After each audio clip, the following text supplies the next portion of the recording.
कितना आगे निकल गया है। जैसे हमारे आदरणीय लालू प्रसाद यादव जी, मुलायम सिंह यादव जी, बहन मायावती जी, स्वर्गीय रामविलास पासवान जी, इन लोग कोई बड़ा अमीर घर में जन्म नहीं लिया। ये लोग भी गरीब घर में जन्म लिए, संघर्ष किए, लड़ाई लड़े, अपने वोट को ताकत को समझे। जब लालू जी अपने वोट को ताकत को समझे तो उन्होंने अपना दल बनाया, और जब दल बनाए तो उनके लोगों ने उनको साथ दिया, और जब दल को साथ मिला तो दल को बल मिला, और जब दल को बल मिला तो 15 साल बिहार का मुख्यमंत्री लालू प्रसाद यादव जी थे, और आज भी उनकी सरकार है। लालू जी मुख्यमंत्री बने पैसे के दम पे नहीं, वोट के दम पे। और जब वोट के दम पर मुख्यमंत्री बने तो अपना बदलाव लाए, अपना नाम को रोशन किए, अपने समाज को आगे बढ़ाए। ये सही है ना? लालू जी आगे आए, बिहार का मुख्यमंत्री बने तो गरीब, पिछड़ा, दलित और हमारे यादव भाई आगे बढ़े कि नहीं बढ़े? कैसे? पैसे से नहीं हुआ, ये वोट से हुआ, और वोट आपके पास है, लेकिन आप अपने वोट की ताकत को नहीं समझ रहे। जैसे हनुमान जी के पास शक्ति था, अपरंपार शक्ति था, लेकिन उनको पता नहीं था। जब हनुमान जी को एहसास कराया गया कि हे प्रभु, आपके पास अपरंपार शक्ति है, आप 7 समुद्र पार जा सकते हैं। जब हनुमान जी का एहसास हुआ तो ही हनुमान जी 7 समुद्र पार जाके रावण को लंका जलाने का काम किया। साथियों, वही शक्ति पावर आपके पास है। आज यूपी, बिहार, झारखंड में अगर निषाद भाई अगर एक मंच पे आ जाए तो पटना क्या, हम दिल्ली को कब्जा कर सकते हैं। साथियों, दिल्ली को कब्जा कर सकते हैं, ये ताकत हमारे पास है। आपने देखा ना, मुख्यमंत्री जी जाति आधारित गणना किए हैं, उसमें बताया गया कि राज्य में ओबीसी 63% है, और ओबीसी में और यहाँ बिहार में सबसे ज्यादा संख्या वाला कौन जात है? तो 1 नंबर में यादव भाई है 14%, और दूसरे नंबर पे कोई जात है तो वो निषाद है जो 10% है। साथियों, 10% ये सिद्ध हो गया। लेकिन आप अपने वोट की ताकत को नहीं समझे, इसके लेके आज आप मजबूर है, गुलाम है। आज बताइए ना, अभी 4 महीने के बाद, 3 महीने के बाद ठंड का समय आएगा। दिसंबर जनवरी का महीना होता है, बहुत ठंड होता है। लोग अपने कंबल से बाहर नहीं निकलते हैं, लोग रजाई से बाहर नहीं निकलते हैं, क्योंकि ठंड लग जाएगा। लेकिन उसी जगह पे आपका भाई, आपका बेटा, आपका पति घर से बाहर निकलता है, तालाब में उतरता है, झील में उतरता है, फिर मछली मारता है, फिर बाजार में बेचता है, फिर उसके घर पे चूल्हा जलता है। क्यों? उसको कष्ट नहीं होता होगा? उनको भी कष्ट होता होगा। उनका भी शरीर जो है ना, आम आदमी के जैसे ही शरीर है, उसको भी ठंड लगता रहेगा पानी में उतरने से। लेकिन क्या करेगा, मजबूर है, उनके पास कोई उपाय नहीं है। अगर वो ठंड में मछली नहीं मारेंगे तो उसके घर पे चूल्हा नहीं जलेगा। क्या हमारे बच्चे का अच्छी जिंदगी जीने का अधिकार नहीं है? और जैसे समाज के लोग अच्छी जिंदगी जीते, क्या निषाद का बेटा का ऐसी जिंदगी जीने का अधिकार नहीं है? उसका भी अधिकार है, लेकिन उसके लिए कौन लड़ेगा? उसके लिए तो आप ही को लड़ना पड़ेगा, आप ही को पसीना बहाना पड़ेगा, आप ही को सोचना पड़ेगा। आजादी के 77 साल बीत गया, कोई आया लड़ने के लिए? नहीं आया।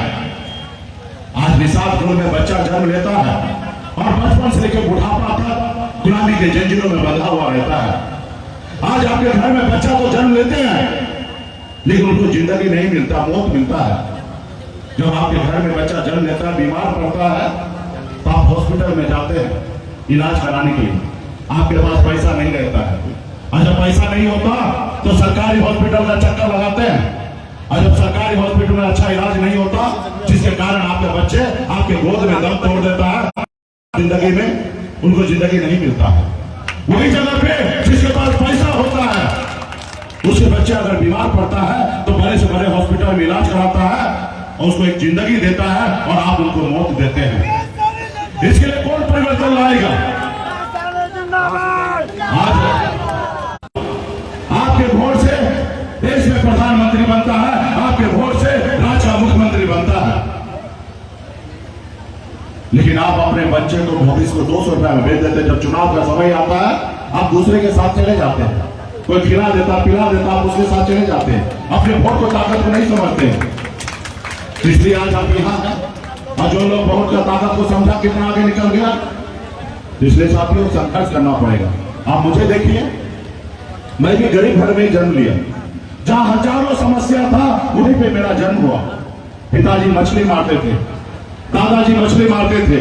हम ऐसे गरीब परिवार में जन्म लिए जहां 5 रोज अगर काम ना हो तो छठे रोज घर पे खाना नहीं बनेगा।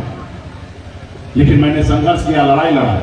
18 साल की उम्र में, जिस उम्र में बच्चे को अपने घर परिवार बिहार को बताया कि मल्लाह का मतलब सिर्फ मछली मारना नहीं होता, नेतृत्व करना होता, मैंने बिहार को दिखाया।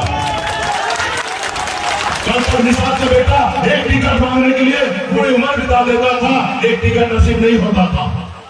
लेकिन हम बिहार में हमने बताया कि निषाद का बेटा टिकट मांगेगा नहीं, टिकट बांटेगा। मैंने 2020 में करके दिखाया।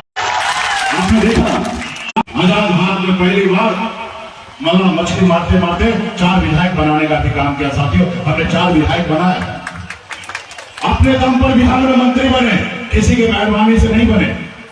और हमारे पास 4 ही विधायक था, लेकिन 74 से कम नहीं था। हमारे पास सरकार का चाबी था। हम जिनको चाहते उनको बिहार का मुख्यमंत्री बना सकते थे। हम अगर चाहते तो तेजस्वी को भी बिहार का मुख्यमंत्री बना देते। ये ताकत हमारे पास था। लेकिन हमने ईमानदारी, क्योंकि हम इंकलाब के वंशज हैं, हम अमर शाही चुपासरी के वंशज हैं, हम कभी किसी के साथ गद्दारी नहीं करते और पीठ में खंजर नहीं बोलते। हमने ईमानदारी के दम पर नीतीश कुमार जी को बिहार का मुख्यमंत्री बनाए। यूं कह दीजिए कि आजाद भारत में पहली बार एक निषाद मल्लाह का बेटा ने बिहार में एक मुख्यमंत्री बनाने का काम किया। साथियों ये हमारी ताकत है और ये सब हम 9 सालों में किए हैं। और ये कैसे हुआ? ये ऐसे हुआ कि जब मैं घर से निकलकर मैदान में उतरा तो आपने ही हमें अपना भाई माना, आपने हमें अपना बेटा माना, आपने हमें अपना नेता माना। आपने कहा सर अब्दुल्ला आप आगे बढ़ो, हम आपके साथ हैं। तब ये ऐसा हुआ। अगर मैं बॉम्बे से बिहार आया, आप हमको मदद नहीं करते तो हम लौट के बॉम्बे चले गए होते। जब हम बॉम्बे से बिहार आए, आपने कहा आप आगे बढ़ो, हम आपके साथ हैं।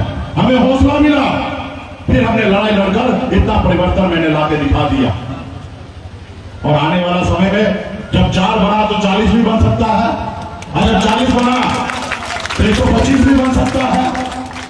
अपनी पहचान बनाने के साथियों, सब चीज जो है, पैसा जो भी बड़ा ताकत जो है वो है पावर में है। साथियों पावर में है। इसलिए जब हम मंत्री बने, आपने देखा मुख्यमंत्री जी से उनको मिलने के लिए टाइम नहीं लेना पड़ता था। के लिए लड़ाई लड़ी है। आज मैं अपने लिए लड़ाई नहीं लड़ रहा हूं, मैं अपने आने वाला पीढ़ी के लिए लड़ रहा हूं, अपने आने वाला कल के लिए लड़ाई लड़ रहा हूं। इसीलिए आपको भी लड़ाई लड़ना पड़ेगा अपने आने वाला कल के लिए। आपका दुश्मन जो है बहुत चालाक है, वो नहीं चाहता है कि बिहार में या इस देश में निषाद का बेटा सर उठा के जिए। वो नहीं चाहता है, वो चाहता है कि आजादी से लेकर आज तक आप गुलाम बने हैं और आने वाला समय तक आप गुलाम बने रहे। वो नहीं चाहता कि मल्लाह का बेटा मालिक बने। आपने देखा ना, हमने जब 4 विधायक बनाया